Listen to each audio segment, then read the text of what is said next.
At that time Abijah the son of Jeroboam fell sick. And Jeroboam said to his wife, Arise, I pray thee, and disguise thyself, that thou be not known to be the wife of Jeroboam, and get thee to Shiloh. Behold, there is Ahijah the prophet, which told me that I should be king over this people. And take with thee 10 loaves, and cracknels, and a cruse of honey, and go to him, he shall tell thee what shall become of the child.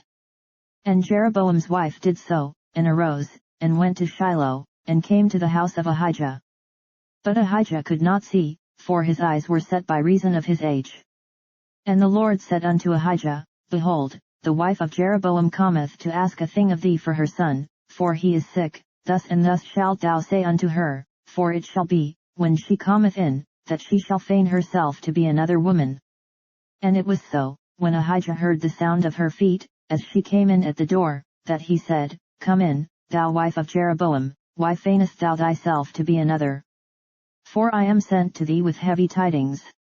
Go, tell Jeroboam, Thus saith the Lord God of Israel, Forasmuch as I exalted thee from among the people, and made thee prince over my people Israel, and rent the kingdom away from the house of David, and gave it thee, and yet thou hast not been as my servant David, who kept my commandments, and who followed me with all his heart, to do that only which was right in mine eyes, but hast done evil above all that were before thee, for thou hast gone and made thee other gods, and molten images, to provoke me to anger, and hast cast me behind thy back. Therefore, behold, I will bring evil upon the house of Jeroboam, and will cut off from Jeroboam him that pisseth against the wall, and him that is shut up and left in Israel, and will take away the remnant of the house of Jeroboam, as a man takes away dung, till it be all gone.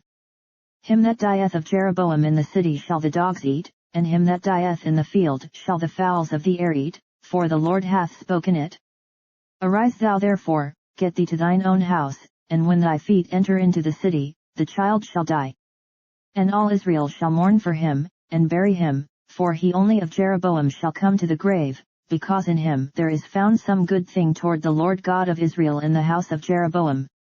Moreover the Lord shall raise him up a king over Israel, who shall cut off the house of Jeroboam that day, but what? Even now. For the Lord shall smite Israel, as a reed is shaken in the water, and he shall root up Israel out of this good land, which he gave to their fathers, and shall scatter them beyond the river, because they have made their groves, provoking the Lord to anger.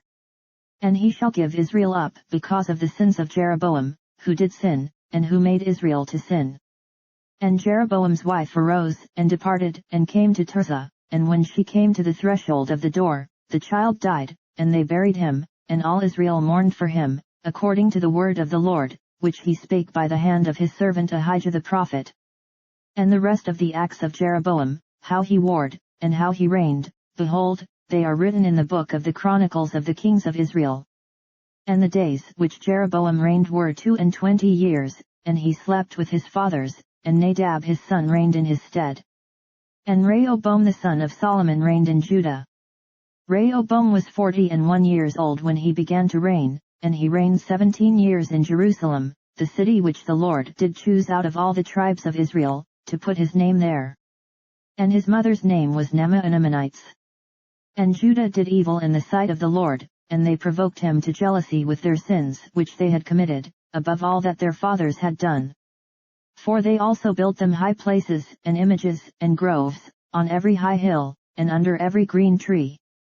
And there were also Sodomites in the land, and they did according to all the abominations of the nations which the Lord cast out before the children of Israel. And it came to pass in the 5th year of King Rehoboam, that Shishak king of Egypt came up against Jerusalem, and he took away the treasures of the house of the Lord, and the treasures of the king's house, he even took away all, and he took away all the shields of gold which Solomon had made.